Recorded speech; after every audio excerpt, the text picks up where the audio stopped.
How's that old saying go? It's better to ride a slow bike fast than to ride a fast bike slow. Yeah, like most conventional wisdom, that's crap. It's better to ride a fast bike fast. But barring that, you can't always have a fast bike. It's better to start off on one of these lightweight naked bikes that we're testing here today. All 5 of us, including our old friends Tom Roderick and Tai Long Lee, who actually have real jobs, but we bring them back to Mo now and then to help us test. So we got 5 of these things ranging in price from the $4,600 Yamaha MT-03 up to the $5,700 KTM Duke 390, and kind of all points in between. We also got this Fartpillin 401, which is a Husqvarna, which is now owned by KTM, as you know. So it's got the same little 373cc thumper. It's an excellent little motor. The BMW G310R is powered by I think it's a 313cc double overhead cam liquid cooled thumper also. The Kawasaki Z400's got the biggest engine, 399cc parallel twin liquid cooled, and the Yamaha is a lot like the Kawasaki, but it's only got 321 cubic centimeter parallel twin. So they're all pretty good. Well, when it comes to these little bikes though, when you've only got 30 or 40 horsepower, every horsepower matters. So there's kind of a big difference between them, more than you might suspect. We totaled up our scorecard last night, 5 bikes. What finished last? It was the BMW. I was going to say, does anybody have anything nice to say about the BMW? Yeah, I think there's quite a bit to say, Tom. What were you just saying? The BMW has the best ergonomic package out of the group. I had to do the freeway trek home and back on this guy, so it was easily 100 plus miles. And there's a buzziness coming out of that single for sure. You can feel the kind of datedness of that engine. But outside of it, yeah, I mean, the seating is really nice. It's comfortable. It's wide. It's narrow enough. Reach to the bars is good. You know, for a taller guy like me, even to the foot pegs, you know, there's enough room. I was comfortable. So yeah, I mean, kudos for that. I mean, I really, you know, if I had to spend a lot of time on one of these bikes, it might be the BMW. The brakes aren't the worst here. The suspension isn't the worst here. But there is something about the BMW that kind of spoils the rest of it, right, Troy? I was taught that if you don't have anything nice to say, that you probably shouldn't say it at all.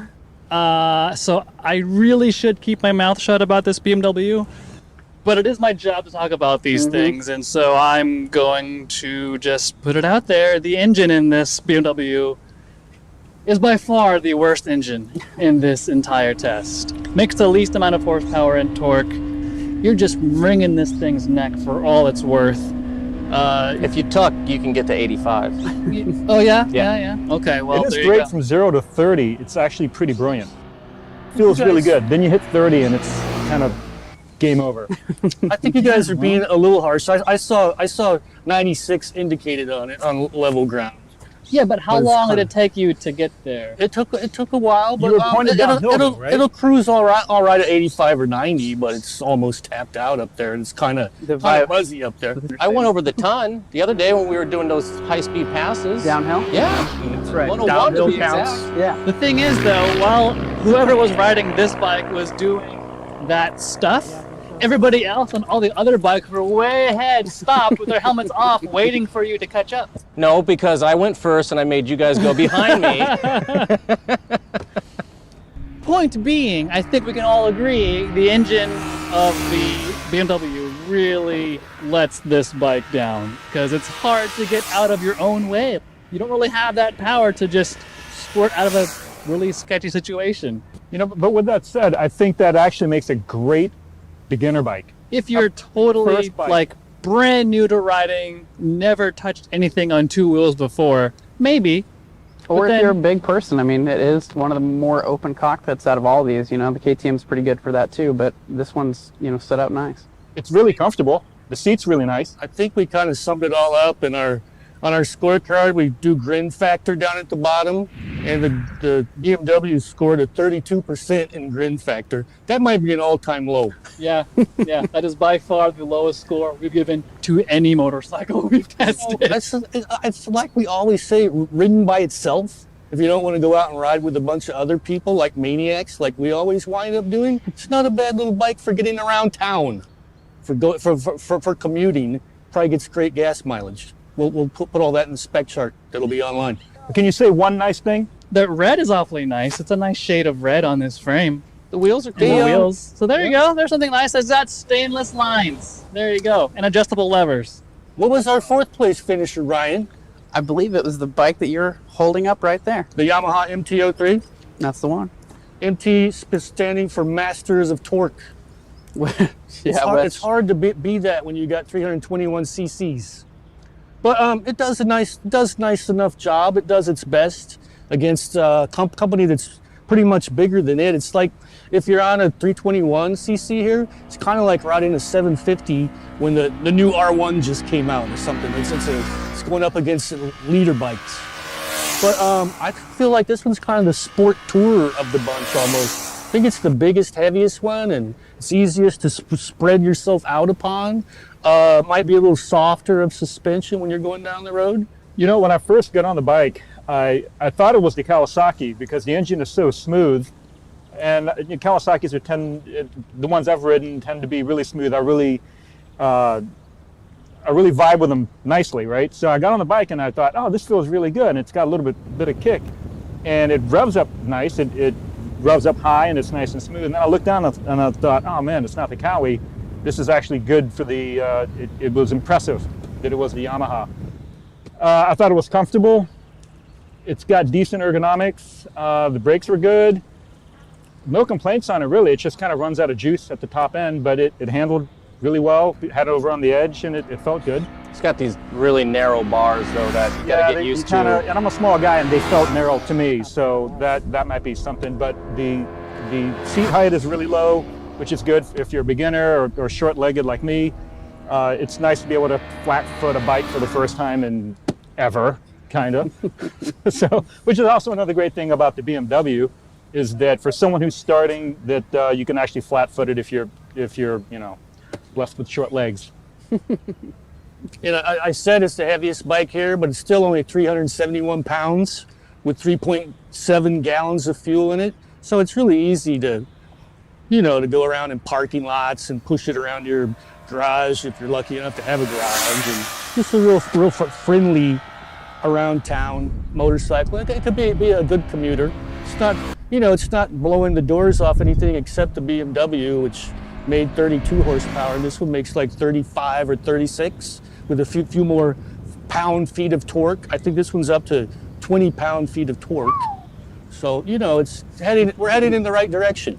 I actually found the riding position kind of cramped. It's not so much that it's cramped up, but you kind of don't have a lot of room to move around the seat if you're out riding like a maniac in the canyons. You don't really have much room to move around. But as far as just kind of that sit up and bag riding position, it's pretty comfortable. And our number 3 lightweight naked bike for 2021 is The Kawasaki Z400. Kawasaki Z400. Let's hear it for the Kawasaki. The Z400 makes the most horsepower here. It's like 43. Makes 43 horsepower, so it makes 7 or 8 more than the Yamaha, and it makes a big difference. So it makes 25 some pound-feet of torque too, and that makes a huge difference between being able to get out of your own way, or not get out of your own way, but in acceleration and performance, it starts to feel like a sport bike. And like a sport bike, it doesn't really deliver the punchy power that the singles do. You have to kind of rev it a little bit up into kind of the mid-range and top end. But once you get there, it takes off comparatively. Yeah.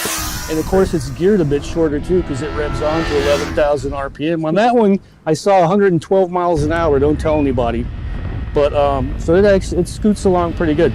It's got a couple of cheap components. The two piston sliding type front brake calipers, not the best deal. It's the only bike with a not upside down fork, which probably doesn't make a lot of difference in performance, but it's not as cool to look at some of the other bikes. Stuff like that. They cheaped out a little bit in the looks. Do any of these have an adjustable brake level? Anybody? Yeah. Which Yeah. one? BMW, KTM. KTM. Okay. All right. The Yamaha and the Kawasaki don't. They're trying to save a couple bucks, I guess. Those extra cylinders. I hate to be the voice of ergonomics, but the Kawasaki is the worst ergonomically. It doesn't look like it. Looking at the seat, it seems pretty flat, but it's pretty sloped, and it is constantly forcing your private parts right into that fuel tank. And if you try to, scoot back on the fatter part of the seat, you just slide down, and I didn't like that at all for any type of distance riding. Short stuff in the canyon, I mean, it handles well, have no problem with the seating there, but anytime you're going straight for more than 2.5 minutes, problem. They've kind of gone for the low seat leader at Kawasaki lately, it seems like. But I think you can get an extended reach seat for it that raises up about an inch. Might be a lot better. You should ask them for that next time. Noted. The Kawasaki does have a very, very light clutch pull. And for the target market these bikes are kind of aimed at, newer-ish riders, a light clutch pull may be underrated, but that's pretty nice to have. The downside of that is you have a hard time kind of feeling out where that engagement point is. There's no friction zone. There's no right? friction zone there, so you're kind of going, I think I'm going. Oh, yeah, now I'm going.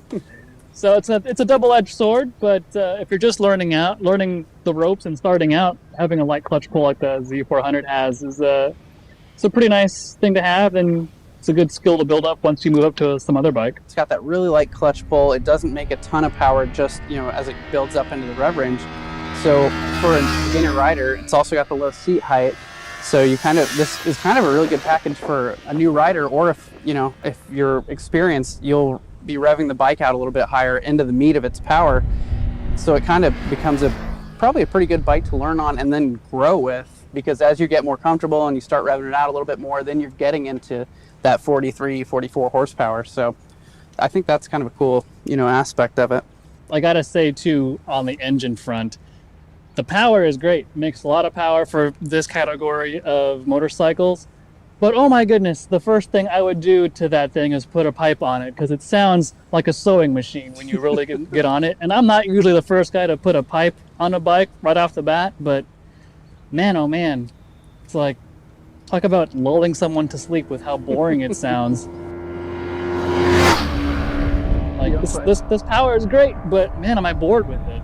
But speaking of boring, though, I think if that was your first bike, I think that bike could last quite a while. Like, I think you can get a lot of mileage out of a bike like that, because for a beginner, it doesn't have a lot of poop down low, right? It's not pulling you very hard, so it's non-scary. But for an experienced rider who's not afraid to get up on the boil above 10,000 or 12,000, where the thing really comes alive, if you're riding these things hard, or riding that bike hard in the canyons or anywhere, it feels like a sport bike. It feels, out of all these bikes, I think it feels most like a legitimate sport bike. It's got that planted feeling on its side, and because you're winding it out, it goes well. I really enjoyed riding it hard. Yeah. Riding it soft, it's kind of flaccid down low in this city, and that bite point's kind of weird, but Yeah, it feels like the suspension's pretty sporty, huh? Like the rear shock keeps the nose down. It feels like it carves pretty good. Yeah, once you get used to the ergonomics and you kind of acclimate to it, once you're moving it, I felt really comfortable on it. Might be the sportiest of the bunch, or close to it. So that brings us to the number 2, I think, doesn't it? You did the first 3. Mm-hmm. Yeah. What's it going to be? Is it the drum roll? Who finished second? Spark Peelan or KTM Duke 390, which both share the same engine, as we said earlier. Which one did we like the least of those two? That would be the Husqvarna. There you go, Tom. Yeah. Sorry to break the news. If it was a voting on styling and individualism, this guy would have won. For everything here has some sort of similarity. This guy stands out. One of its big fallbacks is going to be the 2.5 gallon tank, which we got 80 miles or so, and started fretting that we're going to run out of gas. Big things: adjustable suspension on this guy, up on just clickers right on top of each fork leg. One's compression, one's rebound, and it has a quick Auto shifter. blipper. Yep, Up which and is awesome. Even on a small CC bike like this, I mean, it's awesome to have. So, and if I'm right, correct me, this is actually priced less than the KTM? Correct, yeah. So you're getting technology that should make this a more expensive motorcycle, but it's not. So, the seating position is a little planky. You're sitting up a little high, kind of dirt bike-esque. I mean, and that seat height, I think, is another. It's like if you want a stylish bike to get around town and maybe do some fire roads because you got some knobbies on there, That bike has a 33-inch seat height, so we're talking like 30s, I think, with the Kawasaki. So that its seat height is quite a bit taller than the others, but it's so cool, and the motor is punchy and fun. I like it. I dig it. Right. I mean, the big difference just one's branded KTM, one's branded Husky, right? For the most part. But there was like a 2 horsepower, 2 pound-feet of torque difference between those two. But you know, I can make that time up with the quick shifter on this. right? one. There you go. There you go. Yeah, they're very close the same. The engine's the same, but maybe the air boxes are a little bit different. So the KTM made a couple more horsepower and a couple more pound-feet of torque, but it was very close. And if you see our dyno chart in the video, the trace is kind of up and down like this on both of them. But when you're riding them, you don't feel any of that. The power feels pretty linear and good, and it's pretty good throttle response on those. But the throttle response is pretty good on all these because there's not a lot of power to feed back on when you get back on the gas. So. Well, I think it should be mentioned too that these are both thumpers. Yeah. But you would never guess it. I mean, it doesn't Yeah. matter if you're down low or if you're at freeway speed droning, to and from. This thing just stays incredibly smooth everywhere. I mean, you don't know you're riding a single. It's really an amazing engine. Either that one or this one. Yeah, they have the dual counterbalancers in there, and that works great in both of them. But kind of the reason I think the Duke edged out the Husqvarna was kind of in drone mode. The KTM is a little bit smoother, and me and Ty were deciding maybe could be the handlebars, the bar end weights. The tires. It might be the tires For because sure. the Husqvarna has those kind of off-roady Pirellis, and the KTM's got regular 17-inch street rubber. I think if that thing had street rubber, it might actually outhandle this. Yeah. I think it's that close. The KTM was a little bit better on back roads in the handling department, and we think that's probably down to the tires a little bit. Off-road, the Husqvarna will probably win. Those things will be a little bit drippy on the fire road. I mean, if the tires were your concern with the Svartpillen, there's also the Vitpillen. I think it actually has clip-on, so you're definitely in a more sporty position. Something sort of important, if you're doing a lot of commuting, I took both of these home, and so I had a little bit of a highway jaunt. So I found the Husqvarna a lot twitchier than the KTM on the highway, and I don't know if I'd really want to do a whole ton of commuting on it because it's just so bouncy. It felt like I was being knocked around more than this guy. I don't know if it was a suspension setup, but it felt a lot like I wouldn't want to do a whole ton of highway mileage on this. That could probably be down on the tires also, in rain grooves and stuff. And in first place is the KTM Duke 390, which we knew was going to come down to it or the Kawasaki or the Husqvarna, and it did. And I think that the 390 is actually the nicest looking one of the Dukes, which is kind of weird for it being the baby and the least expensive. Like, did the 890 have like matte plastic, like matte orange? Some on the And this is kind of shiny, and it looks better to me. And I like the 390 under the tail section, white and the subframe. white subframe looks cool. It's got the best instruments with that TFT display.